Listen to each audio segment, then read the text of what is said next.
अविमुक्तेश्वरानंद यही कालने में फर्जी डोंगी बाबा आदि शंकराचार्य मठाम ने वसीयत के कोई उल्लेख किया क्या? नहीं है। एक फर्जी वसीयत लेकर आ गया। उस फर्जी व हमारा पूज्य गुरुदेव जीवंत होते हुए बोला कि शंकराचार्य परंपरा में कोई वसीयत सिस्टम ही नहीं है। क्यों सुप्रीम कोर्ट इतना विलंब कर रही है? इसीलिए बहुत समस्या पैदा हो रही है। फर्जी बाबा लोगों को, फर्जी शंकराचार्यों को नियंत्रण करना है तो कानून आना चाहिए। हमारा गुरुजी अविमुक्तेश्वरानंद को कभी नियुक्ति ही नहीं किया। अविमुक्तेश्वरानंद फर्जी नंबर 1 है। फर्जी प्रधानमंत्री हैं क्या? फर्जी मुख्यमंत्री हैं क्या? तो फर्जी शंकराचार्य क्यों? कोर्ट अविमुक्तेश्वरानंद को नॉन बेलेबल अरेस्ट वारंट करके कुर्क आदेश होकर एब्सकॉन्डर घोषित कर दिया। 50,000 रुपया, 20,000 रुपया जमानत में रिलीज हुआ अविमुक्तेश्वरानंद।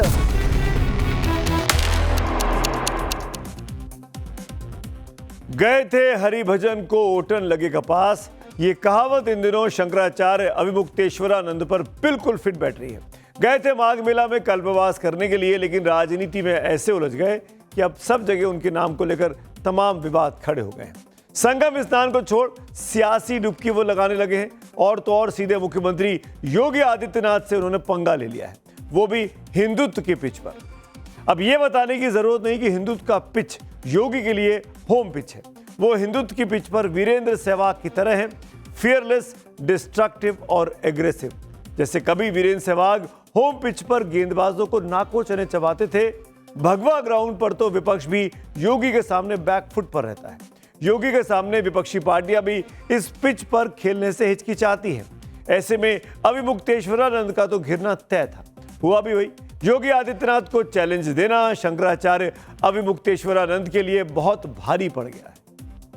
उनके गुरु भाई परमहंस गोविंदानंद सरस्वती ने ही अविमुक्तेश्वरानंद के खिलाफ अब मोर्चा खोला है। गोविंदानंद भी स्वामी अविमुक्तेश्वरानंद को कालनेमी बोलकर हमला कर रहे हैं।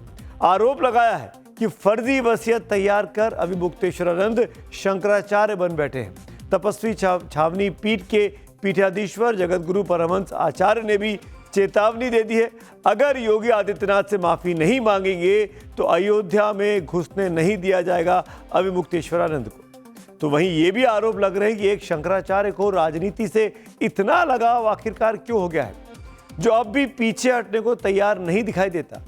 ये पहली बार नहीं है कि शंकराचार्य 2 हफ्ते से योगी आदित्यनाथ के खिलाफ मोर्चा खोले बैठे हैं, लेकिन अब उनको नई चुनौती मिली है। उनके गुरु भाई परमहंस गोविंदानंद सरस्वती ने आरोपों के कई तीर एक ही साथ छोड़ दिए, जिसके बाद शंकराचार्य जैसे सनातन की सर्वोच्च पद पर बैठे अविमुक्तेश्वरानंद आरोपों के कटघरे में है। सुनिए गोविंदानंद सरस्वती क्या आरोप लगा रहे हैं।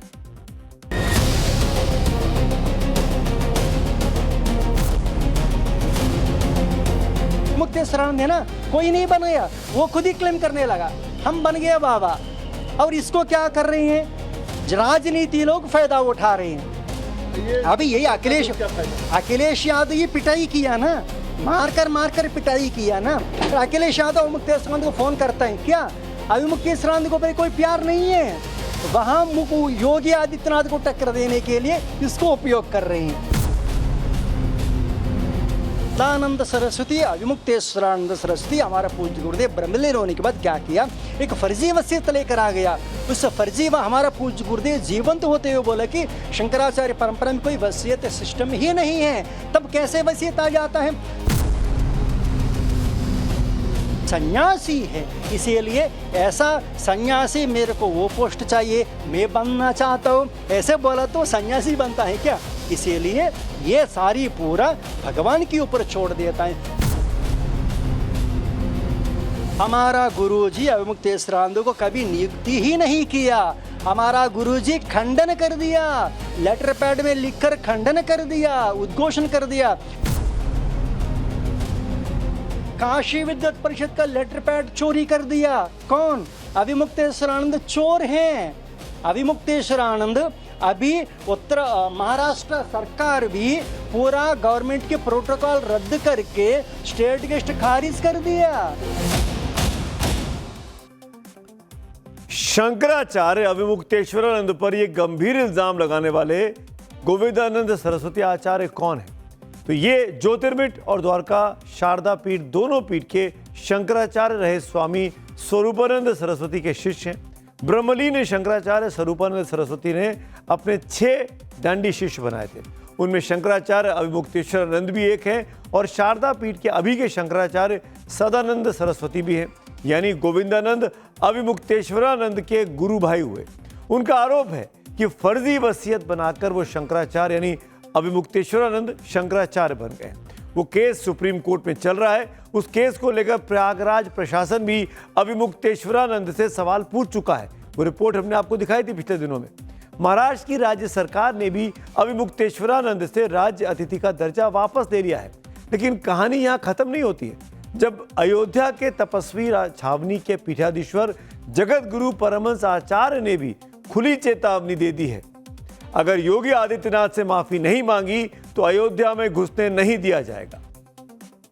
जिस तरह से उत्तर प्रदेश के यशस्वी मुख्यमंत्री योगी श्री आदित्यनाथ जी को उन्होंने कहा कि वो हुमायूं के बेटा अकबर और औरंगजेब हैं, इससे हम लोगों में नाराजगी है। जब तक स्वामी मुक्तेश्वरानंद जी अपने शब्दों को वापस नहीं लेंगे, जब तक वो योगी जी से क्षमा नहीं मांगेंगे, तब तक उनको अयोध्या में प्रवेश नहीं दिया जाएगा। स्वामी अविमुक्तेश्वरानंद पर सवाल उठाने वाले ये आरोप लगाते हैं कि आखिर एक शंकराचार्य को राजनीति से इतना लगाव क्यों है। देश में 4 शंकराचार्य हैं, पुरी, द्वारका, श्रृंगेरी और ज्योतिर्मठ के। बाकी 3 कभी सियासी मोर्चा नहीं खोलते, लेकिन अविमुक्तेश्वरानंद हैं जो राजनीति के बिना जैसे रहना ही नहीं चाहते हैं। आपको याद दिला दें, ये वही शंकराचार्य अविमुक्तेश्वरानंद हैं जो एक समय में महाराष्ट्र में उद्धव ठाकरे के घर गए और यहां तक बोल गए कि महाराष्ट्र में उद्धव ठाकरे के साथ विश्वासघात हुआ है। अविमुक्तेश्वरानंद ने कहा था कि उनका दुख तब तक नहीं जाएगा जब तक उद्धव दोबारा मुख्यमंत्री नहीं बन जाते। आपको यह भी याद दिला दें कि पिछले साल जब बिहार में विधानसभा के चुनाव हुए थे तो अविमुक्तेश्वरानंद बिहार भी गए थे उस चुनावी मौसम में। बिहार चुनाव में गौ रक्षा के नाम पर चुनाव प्रचार भी किया। अब किसी शंकराचार्य को विधानसभा चुनाव से भला क्या काम, लेकिन ये तो खुद भी वाराणसी के संपूर्णानंद संस्कृत विश्वविद्यालय से छात्र संघ चुनाव में हाथ आजमा चुके हैं जब वो स्टूडेंट हुआ करते थे कॉलेज के। इतना ही नहीं, 2024 लोकसभा चुनाव में वाराणसी से पीएम मोदी के खिलाफ उम्मीदवार तक उतार चुके हैं। शंकराचार्य पद का काम आत्मिक मार्ग दिखाना है। क्या वही पद अब राजनीतिक एजेंडा तय करेगा? शंकराचार्य अविमुक्तेश्वरानंद को धर्म के मार्गदर्शक के रोल में रहने की जरूरत है, राजनीति के खिलाड़ी के रूप में नहीं। क्योंकि अगर शंकराचार्य भी राजनीति में उतर जाएंगे तो फिर सनातन की मर्यादा कौन संभालेगा? अब बात करते हैं आज की अगली कहानी की ओर। बात रूस में हुए महाविस्फोट की कि क्या घर में घिरी है पुतिन की फौज। 4 साल पूरे हो रहे हैं। रूस और यूक्रेन युद्ध के इसी महीने फरवरी में 4 साल पूरे हो जाएंगे। 24 फरवरी 2022 को रूस ने यूक्रेन पर फुल फ्लेजेड अटैक कर दिया था। इन 4 सालों में पूरी दुनिया ने इस वॉर जोन में आई कई तस्वीरें देखी होंगी। आज रूस के दिल में एक ऐसी आग भड़की है जो आसमान को चीरती हुई 1000 फीट से ज्यादा ऊपर उठी। ये देखिए, ऐसा लगा कि बहुत बड़ा ब्लास्ट है। दिख ही रहा है ब्लास्ट होते हुए। रूस के टेम्बोव का इलाका है ये। मशरूम क्लाउड की ये तस्वीर दुनिया में जिसने भी देखी वो आज हैरान है। रूस में ऐसी तस्वीर, पुतिन के रूस में, जहां की सुरक्षा व्यवस्था सबसे चौकन्नी मानी जाती है। हैरानी की बात है कि धमाका ट्रेन में हुआ, लेकिन इसकी धमक पूरी दुनिया में आज सुनाई भी दी और दिखाई भी दी। दुनिया के बड़े बड़े मुल्क चर्चा कर रहे हैं कि रूस में धमाका हुआ तो हुआ कैसे, हादसा है या कोई बहुत बड़ी अंतरराष्ट्रीय साजिश है पुतिन के खिलाफ। इसीलिए इन खौफनाक आग की लपटों के पीछे कई सवाल खड़े हुए जिनके जवाब आज दिन भर ढूंढे जाते रहे। हो सकता है जवाब हो भी कईयों के पास, लेकिन जवाब कोई देना ना चाहता हो, यह भी माना जा रहा है। जैसे सवाल नंबर 1 जो इस वक्त खड़ा होता है, क्या रूस की धरती पर यह अब तक का सबसे बड़ा इंटरनल अटैक है? सवाल नंबर 2 जो आज खड़ा होता है कि क्या पुतिन की सेना को दुश्मनों ने घर के अंदर ही घेर लिया है, इतना बड़ा ब्लास्ट करा दिया? सवाल नंबर 3 कि क्या महाविस्फोट को ज़ेलेंस्की के सीक्रेट कमांडोज ने रूस में घुसकर अंजाम दे दिया? सवाल नंबर 4 और सबसे बड़ा सवाल यही है कि क्या ये मशरूम क्लाउड किसी परमाणु खतरे का संकेत है। बुधवार को रूस के कोचवेतकाका 2 रेलवे स्टेशन के पास एक बड़ा ट्रेन एक्सीडेंट हुआ था। ये एक फ्यूल ट्रेन थी जो गैसोलीन और गैस के टैंकर्स लेकर जा रही थी। अचानक ट्रेन के पहिए पटरी से उतर गए और घर्षण से निकली एक छोटी सी चिंगारी ने फ्यूल से भरे 16 वैगनों को फौरन जलाकर खाक कर दिया। इस शुरुआती जानकारी के बाद भी रूसी जांच एजेंसियां अभी भी सेबोटाज यानी तोड़फोड़ के एंगल को खारिज नहीं कर रही हैं। भले ही शुरुआती रिपोर्ट इसे एक एक्सीडेंट बता रही हो, अब भले ही ये कोई अंदरूनी या फिर अंतर्राष्ट्रीय साजिश हो या कोई सामान्य सा हादसा, लेकिन इस मशरूम क्लाउड ने रूस की सुरक्षा व्यवस्था पर ऐसा दाग छोड़ दिया है जिसे मिटाना पुतिन के लिए फिलहाल तो आसान नहीं दिखाई देता। और अब बात करेंगे आज की अगली कहानी की, और ये कहानी ईरान से आ रही है कि क्या दुनिया एक महायुद्ध की दहलीज पर है। क्या व्हाइट हाउस की दीवारों के पीछे इस वक्त खलबली है, और क्या वो शख्स जिसे दुनिया का सबसे पावरफुल पर्सन कहा जाता है उसकी नींद खराब हो चुकी है। जी हां, बात हो रही है अमेरिकी राष्ट्रपति डोनाल्ड ट्रंप की।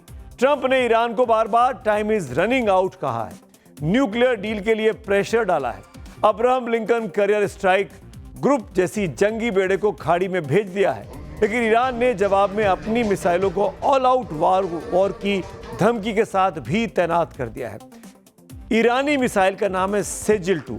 ये वही मिसाइल है जिसे पिछले साल इजराइल ईरान वॉर में ईरान में पहली बार इस्तेमाल किया गया था। यानी इजराइल पर अटैक ईरान ने इसी सेजिल-2 से किया था। उस वक्त पूरी दुनिया ने देखा था कि कैसे ये मिसाइल आसमान में ट्विस्ट करती हुई इजरायली एयर डिफेंस को भेद रही थी। यानी ये मिसाइल सीधा हमला नहीं करती, बल्कि जो आसमान में एक तरह से डांस करती हुई पोजीशन होती है वैसी दिखाई देती है, और यही वजह है कि इसे डांसिंग मिसाइल भी कहा जाता है। अब इसी डांसिंग मिसाइल का 2.0 वर्जन ईरान ने तैयार कर लिया, यानी और भी ज्यादा खतरनाक सेजिल-2, जो पेंटागन के रडार सिस्टम को अंधा कर सकता है। सवाल है कि अगर अमेरिका ईरान में जंग के हालात बने तो क्या ईरान की सेजिल-2 मिसाइल अमेरिकी एयर डिफेंस सिस्टम के लिए काल साबित होगी। क्या ईरान को डोनाल्ड ट्रंप की ताजा धमकियां इसी मिसाइल के खौफ का नतीजा है। और सबसे अहम सवाल यह कि अगर खामेनेई ने इस मिसाइल को दाग दिया तो क्या ट्रंप के पास इसे रोकने का कोई भी उपकरण है, कोई भी हथियार है, कोई भी रास्ता है। दिखता तो फिलहाल नहीं है। यह है सेजिल-2, ईरान की वो मिसाइल जिसका जवाब अभी तक अमेरिका के पास नहीं। इसी को डांसिंग मिसाइल कहते हैं। जैसे वो जा रही है, देखिए हिलती डुलती, इसको रडार में पकड़ना आसान काम नहीं है। इसीलिए ट्रंप रुके हुए हैं, ईरान को धमकियां तो दे रहे हैं, अब तक हमला नहीं कर पाए हैं। फारस की खाड़ी में उनका यूएसएस अब्राहम लिंकन खड़ा हुआ, लेकिन हमला करने की हिम्मत ट्रंप नहीं जुड़ा पा रहे हैं। ईरान के जिस स्टेज 2 सेजिल मिसाइल से अमेरिका तक खलबली है, वो दरअसल मध्यम दूरी की बैलिस्टिक मिसाइल है। सॉलिड फ्यूल पर ये इसकी रफ्तार मैक 14 तक चली जाती है, यानी 17,000 किलोमीटर प्रति घंटे की रफ्तार से 2500 किलोमीटर दूर तक के टारगेट को ये पल भर में तबाह कर सकती है। इतनी पावरफुल ये मिसाइल है। इसकी रेंज में कतर, यूएई, बहरीन के अमेरिकी बेस के साथ साथ इजराइल और यूरोप का बड़ा इलाका आ जाता है। एक और, ईरान और अमेरिका के बीच लंबे समय से चले आ रहे तनाव के बीच दोनों देश शुक्रवार को ओमान की राजधानी मस्कट में बातचीत करने पर इस बीच सहमत हुए हैं। अगर किसी ने ईरान के खिलाफ गुस्ताखी की जरूरत की तो ईरान मुंहतोड़ जवाब देने के लिए तैयार है। जाहिर है ईरान का इशारा अमेरिका की ओर था, और जिस मिसाइल के एडवांस वर्जन की बात जनरल माजिद मुसावी कर रहे हैं वो सेजिल मिसाइल का ही स्टेज 2 यानी 2.0 वर्जन बताया जा रहा है। यानी हालात जो हैं अभी कल की बातचीत पे होगा डिपेंड, जो कि मस्कट पे होने वाली है ईरान के बीच और अमेरिका के बीच।